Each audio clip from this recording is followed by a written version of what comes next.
Hi, please welcome Carol Burnett to the evening show tonight. Hi. Hi, welcome. We're so glad to have you. Thank you for having me. It's nice to finally meet you. It's nice to meet you too. Well, we have so many questions for you tonight. I can't wait to answer them. Alright, for the first one, what originally made you want to pursue a job in the comedy industry?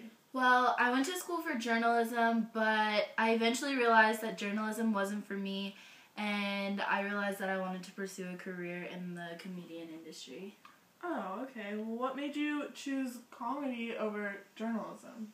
Well, I grew up with two alcoholic parents, so I never really got the attention that a normal kid does. And eventually my grandma took me in, and we moved to Hollywood, and I found ways to entertain others at school, and so I was considered a comedian among my peers. So that's kind of what made you... Yeah, that's what it started. So. Okay. Well, how'd you get started with your show? While I was attending the University of California, I had many opportunities in Broadway, and that is where I started out. I was a part of many different shows, which then led me to making my own. I wanted to make it a little different than what I had been a part of, and that's when I chose comedy. Oh, okay. Yeah.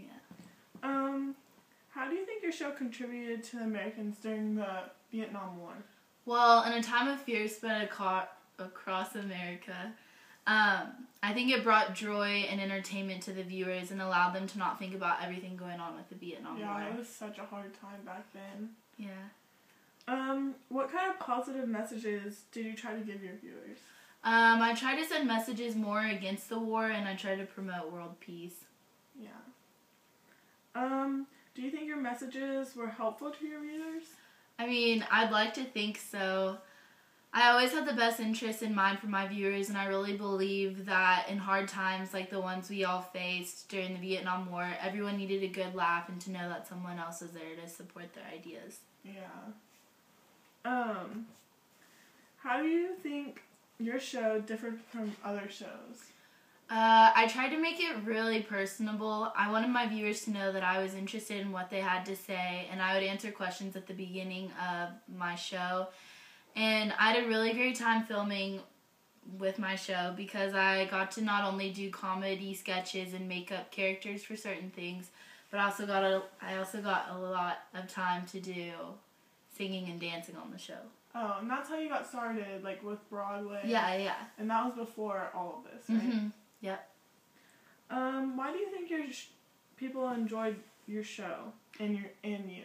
I think they liked that I was pro-America and I really supported, like the times that were going on, but at the same time, like, I wanted everybody to come home and, like, everything to go back to normal.